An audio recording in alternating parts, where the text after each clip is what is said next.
प्रिय विद्यार्थियों, इस वीडियो क्लास में आप सभी का स्वागत और अभिनंदन। आज हम इसके माध्यम से आपके BA part first paper first प्राचीन भारत का इतिहास के टॉपिक हड़प्पा संस्कृति के धर्म या धार्मिक जीवन पर चर्चा करेंगे। इसमें हम ये देखेंगे कि हड़प्पा संस्कृति के लोगों का धार्मिक जीवन किस प्रकार का था। हड़प्पा संस्कृति या सिंधु सभ्यता का प्राचीन धर्म के क्षेत्र में महत्वपूर्ण योगदान स्वीकार किया जाता है। मातृदेव की उपासना, पशुपति शिव की परिकल्पना, मूर्ति पूजा, वृक्ष पूजा, अग्नि पूजा, जल की पवित्रता, तप और योग की परंपरा उनके धर्म की ऐसी विशेषताएं रही थी जिनकी निरंतरता हमारे वर्तमान धार्मिक जीवन में भी देखी जा सकती हैं। हड़प्पा संस्कृति के धर्म और धार्मिक जीवन पर हमें कोई लिखित साक्ष्य प्राप्त नहीं हुआ है, क्योंकि हम आपको पहले ये बता चुके हैं कि हड़प्पा संस्कृति को जानने के केवल और केवल हमारे पास जो साधन है वो साधन हमें उत्खनन में जो प्राप्त हुए हैं उन्हीं के आधार पर इस संस्कृति के सभी क्षेत्रों की जानकारी हमें मिलती है। इसमें धर्म या धार्मिक जीवन भी है। सिंधु सभ्यता या हड़प्पा संस्कृति के किसी भी पुरा स्थल से किसी मंदिर या बड़े पूजा स्थल के स्पष्ट प्रमाण नहीं मिले। बनावली से प्राप्त एक अर्धवृत्ताकार ढांचे की कुछ विद्वानों ने मंदिर होने की संभावना जरूर व्यक्त की है। इसके अलावा हमें और भी कई पुरा स्थलों से जैसे अग्नि वेदियाँ प्राप्त हुई हैं, जो भी एक धर्म का प्रतीक उस समय रही होंगी, ऐसा विद्वानों का मानना है। हड़प्पा संस्कृति के धर्म और धार्मिक जीवन में हम देखते हैं कि मातृदेवी की उपासना हड़प्पा, मोहनजोदड़ो एवं चन्हुदड़ो से हमें विपुल मात्रा में मिट्टी की बनी हुई नारी मूर्तियां मिली हैं, जिन्हें पूजा के लिए निर्मित मातृ देवी की मूर्तियां माना गया। कुछ मूर्तियों पर धुएं के निशान हैं, जिससे ये प्रतीत होता है कि मूर्ति की उपासना के लिए दीप या धूप जलाई जाती होगी। मातृ देवी की ये मूर्तियां एक विशिष्ट प्रकार के परिधान में दिखाई देती हैं। इनके सिर पर पंखे के समान फैला हुआ कोई भव्य श्रोत्र है तथा ये हंसुली या गलपट्टी, लड़ियों वाला हार, मेखला आदि पहने हुए हैं। विश्व की अन्य प्राचीन सभ्यताओं जैसे मिस्र, मेसोपोटामिया, क्रीट आदि में भी मातृ देवी की उपासना धर्म का एक लोकप्रिय अंग रहा था और उपलब्ध साक्ष्यों के आधार पर हम ये देखते हैं कि सिंधु सभ्यता में भी इसके प्रचलन का हमें संकेत मिलता है।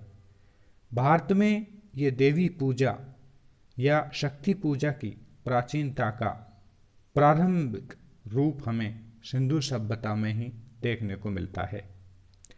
सिंधु सभ्यता से प्राप्त मोहरों के कुछ चित्रों से भी मातृ देवी की उपासना के संकेत हमें मिलते हैं। जैसे एक मोहर में एक स्त्री के गर्भ से एक पौधा निकलते हुए दिखाया गया है। साथ ही दूसरी ओर पीपल के वृक्ष की दो शाखाओं के बीच एक स्त्री खड़ी हुई है। नीचे एक व्यक्ति बकरा लिए हुए खड़ा जैसे प्रतीत होता है। सिंधु सभ्यता के सभी क्षेत्रों में मातृ देवी की पूजा का लोकप्रिय धर्म के रूप में प्रचलित नहीं थी। इसके बारे में हम विद्वानों की राय या उनको उत्खनन में जो प्राप्त हैं, इसको हम नकार सकते हैं कि सिंधु सभ्यता के सभी क्षेत्रों में मातृ देवी की पूजा एक लोकप्रिय रूप में प्रचलित नहीं थी। कुछ स्थानों पर इसके संकेत हमें ज़्यादा मिले हैं तो कुछ स्थानों पर इसके संकेत हमें कम मिले हैं। जैसे पाकिस्तान के सिंध और पंजाब क्षेत्रों के बाहर सिंधु सभ्यता के पुरास्थलों से मातृ देवी की मूर्तियाँ नगण्य प्राय हैं। यह संभव है कि राजस्थान, गुजरात आदि क्षेत्रों में मातृ देवी की उपासना का प्रचलन नहीं रहा होगा, लेकिन कालीबंगा, लोथल, बनावली और राखीगढ़ी में हमें बहुत से अग्निकुंड और अग्नि वेदिकाएं अर्थात जिन्हें हम यज्ञ वेदियों के नाम से भी पुकारते हैं, इस क्षेत्र में धार्मिक यज्ञ या अग्नि पूजा का प्रचलन रहा होगा। मातृ देवी की उपासना ही इन उपरोक्त सभी बातों की ओर संकेत करता है। पुरुष देवता की उपासना।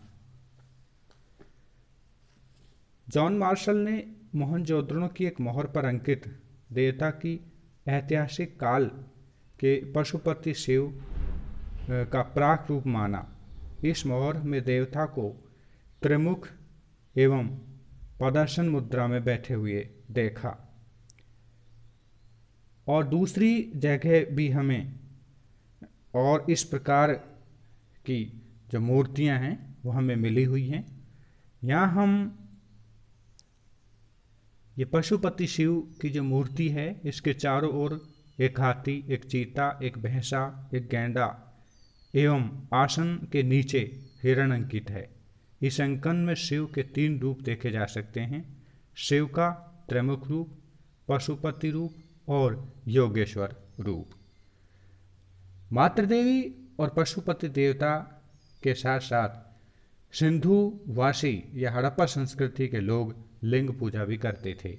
इसके प्रमाण भी हमें उत्खनन में प्राप्त हुए हैं। परवर्ती क्षेत्र संप्रदाय की भांति लिंग रूप में भी यहाँ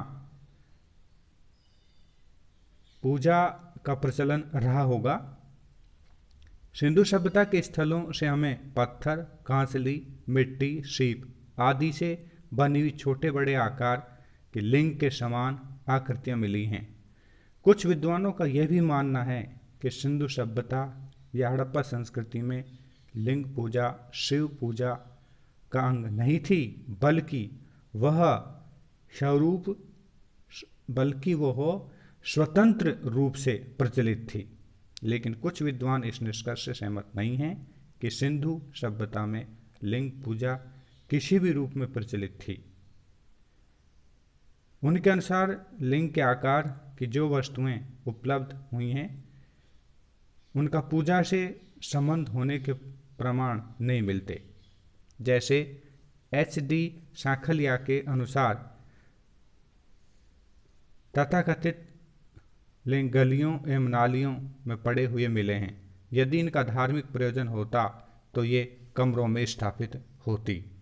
लेकिन इस विचारों से हम ये भी नहीं मान सकते कि सिंधु सभ्यता के लोग लिंग पूजा में विश्वास नहीं करते थे। अग्नि वेदिकाएं। कालीबंगा, लोथल, बनावली और राखीगढ़ी के उत्खननों से हमें अनेक अग्नि वेदिकाएं मिली हैं एवं कुछ विद्वानों पर उनके साथ ऐसे कुछ स्थलों पर उनके साथ ऐसे प्रमाण भी मिले हैं जिनसे उनके धार्मिक प्रयोजन के लिए प्रयुक्त होने की संभावना प्रतीत होती है।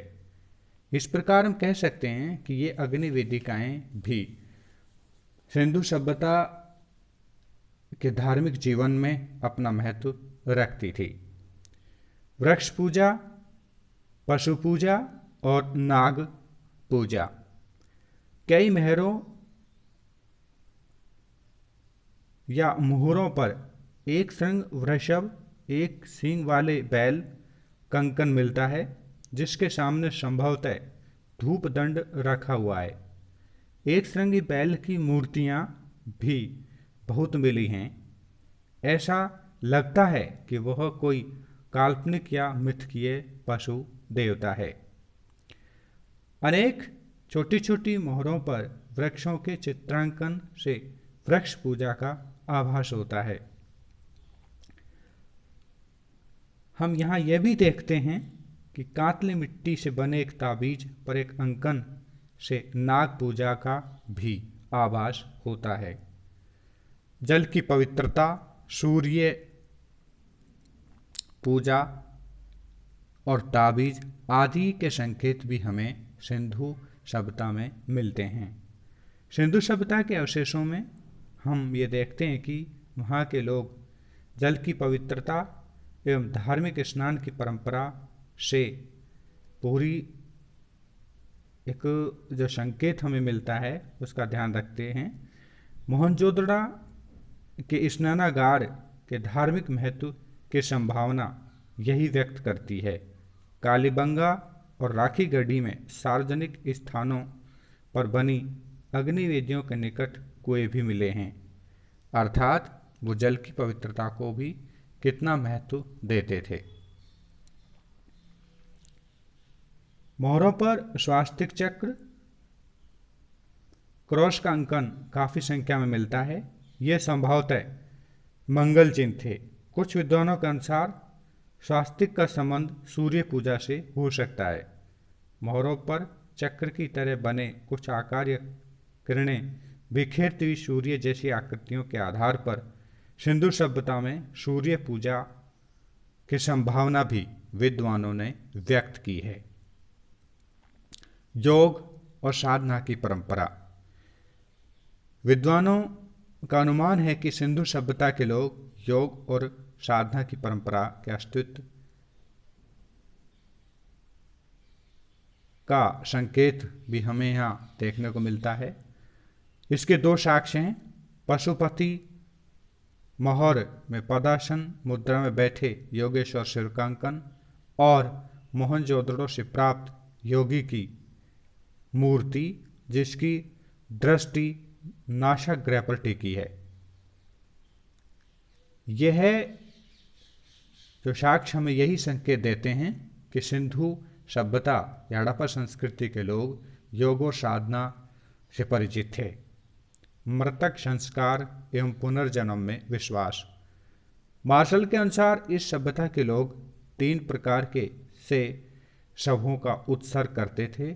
नंबर 1 पूर्ण समाधिकरण, जिसमें संपूर्ण शव को पृथ्वी के नीचे गाड़ दिया जाता था।